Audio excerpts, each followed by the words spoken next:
Braucu mājās pēc liturģijas un pārdomāju svēto rakstu vārdus. Cilvēka mūžs ir 70 gadi, un ja kāds stiprs 80.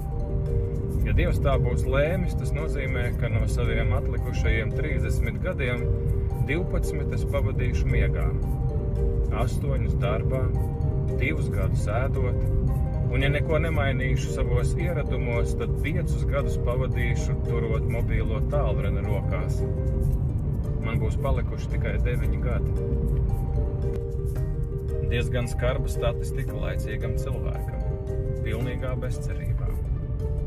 Bet ja tu piederi baznīcai, ja tu apmeklē dievkalpojumu, mīli Dievu un savu tuvāko kā sevi pašu, tad šī dzīve ir jēgpilna. Un katra diena ir kā pirmā diena ceļā uz mūžību, kuru Dievs mums ir sagatavojis Jēzu Kristu. Turamies pie Kristus.